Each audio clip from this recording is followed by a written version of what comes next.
Well, I wonder if you are one of those people who, when Christmas is over for another year, tend to just remember the positives. The things that will come into your mind as you think about Christmas are things such as this, coming up now on the screen. Being with those people you love, enjoying the special food and drink, reveling in the Christmas parties, enjoying the presents, or enjoying seeing our children or grandchildren or whoever it is getting excited about it all. That is the positive side of Christmas, and many of us love it. But there is another side of Christmas as well. Another side of Christmas that we're only too aware of, most of us, around this time of year. What am I talking about? I'm talking about the mad rush of preparation. I'm talking about the stress of having to buy all those presents, quite often in the cold and driving rain. I'm talking about sending all of those Christmas cards and the constant worry about whether we'll get everything done. Christmas, if truth be told, is often a real mixture of the positive and the negative.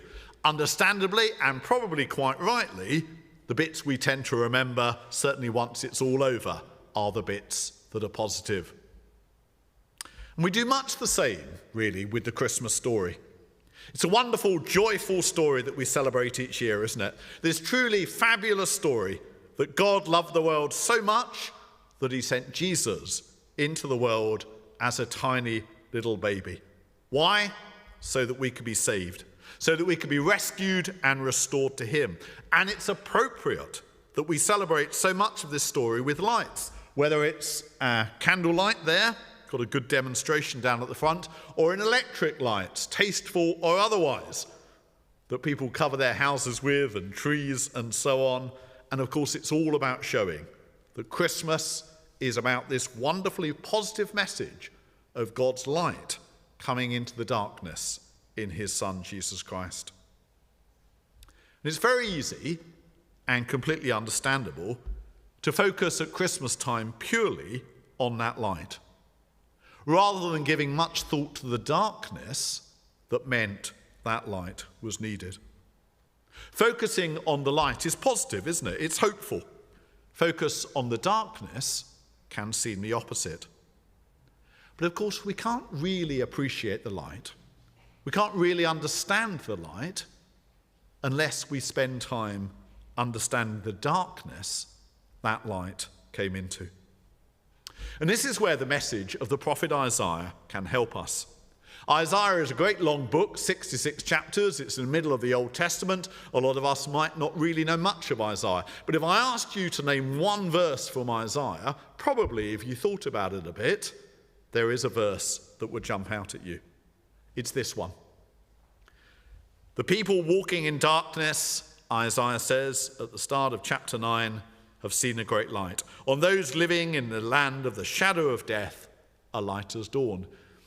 We're partly helped to remember it by the amazing poetry that even in translation is preserved of that verse. But probably the main reason why, if we know that verse, we do know it, is because it's so often read near the start of carol services, isn't it? It's very often the first reading. A carols by candlelight service, like we'll be having on the Sunday before Christmas, is often done in darkness but with candlelight, and it's appropriate to have that reading very often at the start of the service. It's great at setting the scene for the readings that usually follow from Matthew and Luke's accounts of the Christmas story. But just one of the paybacks for taking Isaiah seriously is that we don't just learn about the light. There is more than just that verse and those like it in Isaiah. If we engage with Isaiah seriously, we don't just learn wonderful stuff about the light, although we do, but we learn more about the darkness that made that light shine so brightly, and we learn more about why that light was so desperately needed. You see, Isaiah isn't just the great prophet of God's light, he's the great prophet of God's darkness as well. Who was Isaiah? Well, Isaiah, there's a picture of him done much later. We don't really know if he looked like that. Isaiah lived around 700 years before Jesus, and he lived in Jerusalem. Now, because of his access to the kings of Judah, which seems to have come very easily, some have suggested that he was quite high up the social scale rather than being a commoner. He may have been a nobleman, he may have even been a member of the royal family. That's just guesswork. But what we do know is that Isaiah was in the temple on one occasion, and he had an amazing vision of God's holiness. A vision of God's holiness that made Isaiah see much more clearly than he had before, both his and his people's sinfulness. And Isaiah says these words, having witnessed God's holiness, he then sees what he and his people are like. And he says, "Woe to me, I'm ruined, for I'm a man of unclean lips, and I dwell amongst a people of unclean lips. And my eyes have seen the King, the Lord Almighty." Isaiah's lips are then cleansed, as we heard in the reading, by one of the seraphim, one of these angelic creatures who comes and touches his lips with a burning coal to take away his sin, and he is then commissioned to take God's message to God's people. And the message that Isaiah is given to deliver is very strange, to put it mildly, because this is what God says that he wants Isaiah to do. Let's look at the words. "Go and tell this people," God says, "be ever hearing but never understanding. Be ever seeing but never perceiving. Make the heart of this people," and now God's giving Isaiah instructions, "calloused. Make their ears dull and close their eyes. Otherwise, they might see with their eyes, hear with their ears, understand with their hearts, and turn and be healed."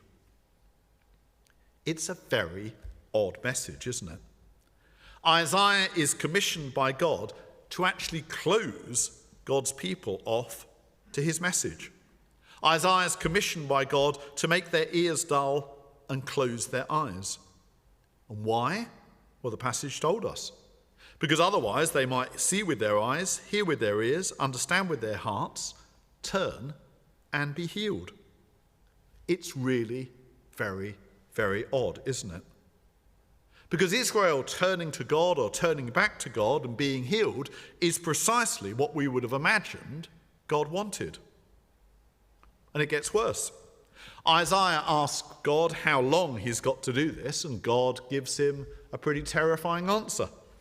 He says, "Until the cities lie ruined and without inhabitant, until the houses are left deserted and the fields ruined and ravaged, until the Lord has sent everyone far away and the land is utterly forsaken." That's what the words say. There's no way round them, really. And whatever more he may have been, Isaiah was clearly, firstly, a prophet of judgment, and very severe judgment, because what he pronounced was that God was going to very deliberately shut his chosen people off from his healing power. Israel's sin had got so bad that God was going to imprison her, shut her up within that state of sin. Now, there's more to say if you're getting a bit depressed, thinking, God, this is terrible. There is more to say, because I'm not talking much about God's light yet. I'm just talking about the darkness. But that's where we get this emphasis within Isaiah upon darkness. In chapter 5 of his prophecy, Isaiah says these words, "Woe to those who call evil good and good evil, who put darkness for light and light for darkness." And as part of God's judgment, this state of darkness was confirmed. The prophet then says these words, "If one looks at the land, he will see darkness and distress. Even the light will be darkened by the clouds." And we see something similar at the end of chapter 8, just on the eve of chapter 9, and that stuff about light that we'll refer to in a moment. Isaiah says this, "Distressed and hungry, they will roam through the land. When they're famished, they will become enraged, and looking upwards will curse their king and their God. Then they'll look towards the earth, and they'll see only distress and darkness and fearful gloom, and they will be thrust into utter darkness." So darkness, I think I've proved to you, is a pretty clear theme of Isaiah. God's people experiencing his judgment through being left to stumble around in the dark without his guiding presence. Now, how did that darkness actually manifest itself? Well, part of the darkness coming was in foreign invasion. What we see in Isaiah's day was that the pagan Assyrians came, a mighty empire. They came, they invaded Israel, and they took over the northern regions of the northern part of Israel. That's significant, as we'll see in a few moments. They took over the northern tribes of Zebulun and Naphtali and around Lake Galilee. They also besieged Jerusalem down in the south. They didn't manage to take it, but they did besiege it. That was part of the darkness. But there was also another part of the darkness as well, and that was within Israel itself. Israel's Davidic kings, those kings that were descended from David, they were meant to live by faith in God's promises. They were meant to rule with justice and righteousness, but for the most part, they did the precise opposite. They ruled in a faithless and oppressive manner. And God's people, surrounded by all of this darkness, experiencing distress and seemingly cut off from God forever, well, for them, this all must have seemed completely hopeless. And it does seem that way for us quite often when we go through times of darkness, doesn't it? All of us here go through times of distress and desolation. All of us here go through times when God seems distant and frankly indifferent to what is happening to us. Sometimes we can feel this on a wider level as well, not just in our personal lives where we can be experiencing desolation and darkness, but sometimes if we look further afield, we look at what's happening within our country, we look at what's happening within our world, and we see plenty that causes us distress and desolation. We can look towards the earth and we can see, as people in Isaiah's day did, only distress and darkness. We can look at the world and see, to use Isaiah's words, fearful gloom. And we can wonder what on earth God is up to. And where I think Isaiah can help us is through the message of this prophet, that the darkness and the distress is actually all part of God's plan. That may still pose significant difficulties, but what it does say to us is that it's not random and it's not meaningless. The darkness is not the result of a God who's negligent or indifferent, but a God who, whatever things look like, knows completely what he's doing. Because what Isaiah shows us when we look at the whole book in its entirety is that the darkness that God allowed to come upon his people was a vital preparation for the coming of this, the coming of God's light. You see, God's calling of a people who turned out to be just as sinful as the rest of the world in the people of Israel, it wasn't a mistake. But it was the way that all of that sin in the world could then be borne by the perfect Davidic king that God sent. That king who, as later sections of Isaiah showed, combined that royal status with taking on the servant calling of Israel herself. The one who, to use Isaiah's words later in his prophecy, was pierced for our transgressions. The one who was crushed for our iniquities.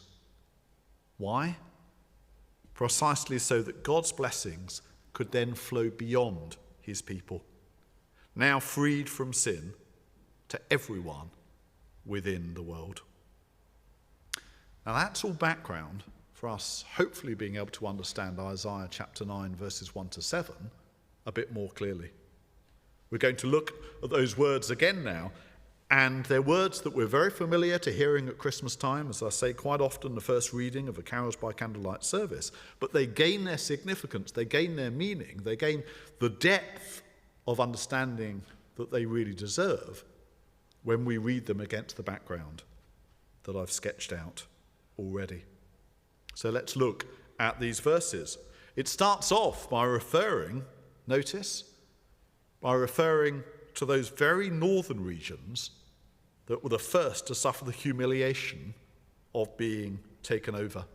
During the time of Isaiah, when the Assyrians invaded, it was the northern regions of Israel, the northern part of the northern kingdom, that was the first part of Israel to sort of lose its status of being free of foreign domination. Zebulun and Naphtali, those northern tribes, and Galilee of the nations, or Galilee of the Gentiles. The reason it was called that was because that region was then dominated by pagan foreigners.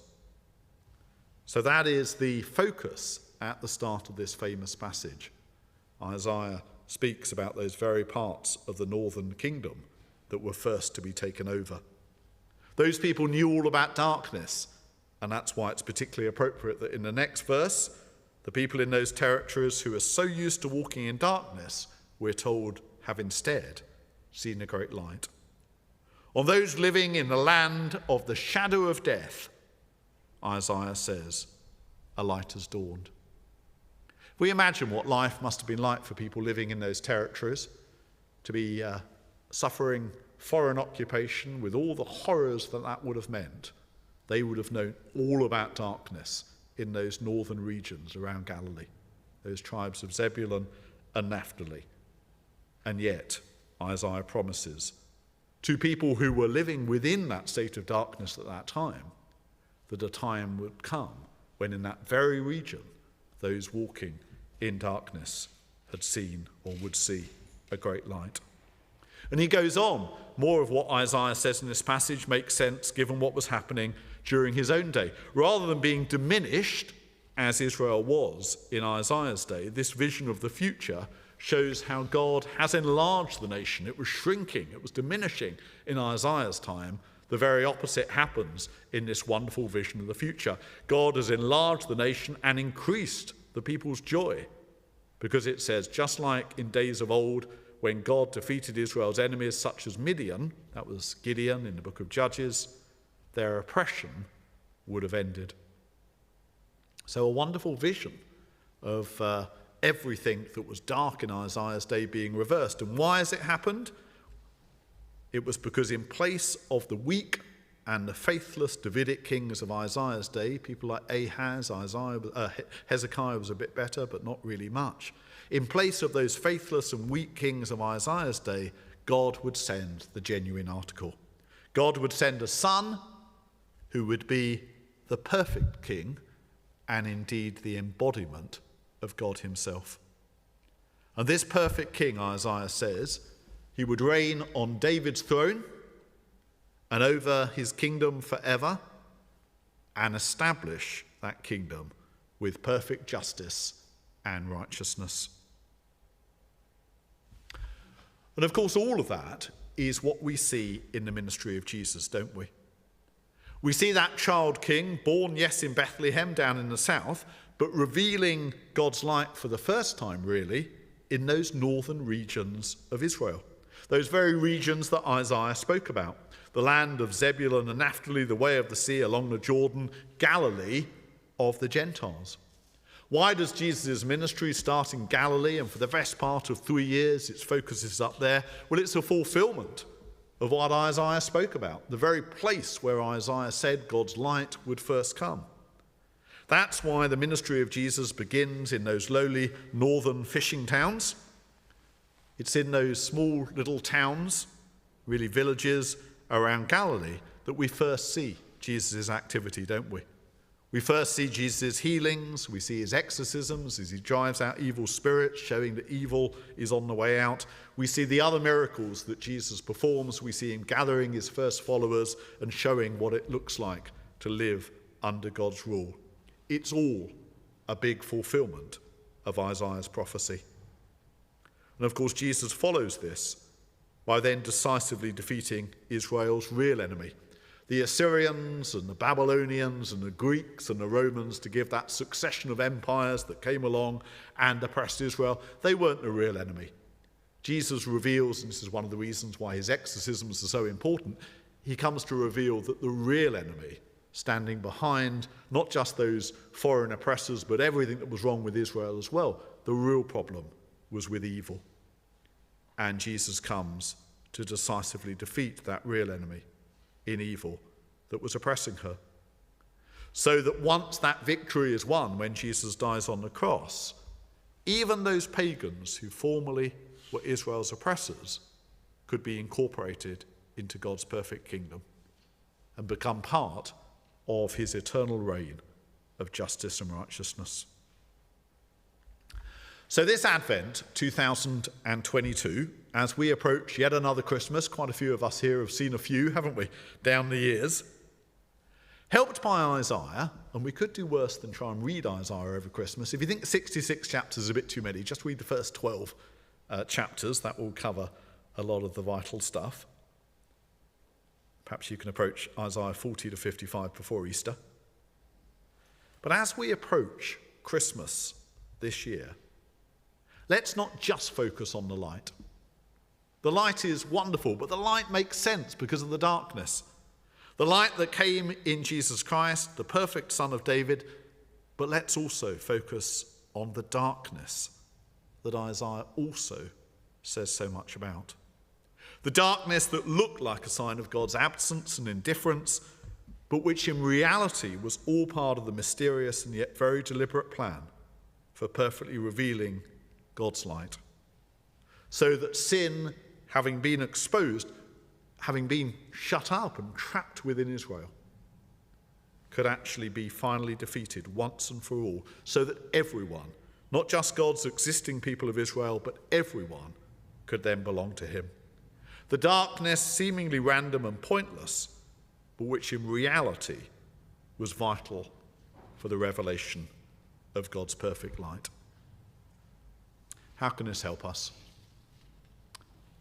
Well, I hope and pray that it can help us to have greater confidence in what God is up to in the time when darkness in our own lives seems completely overwhelming.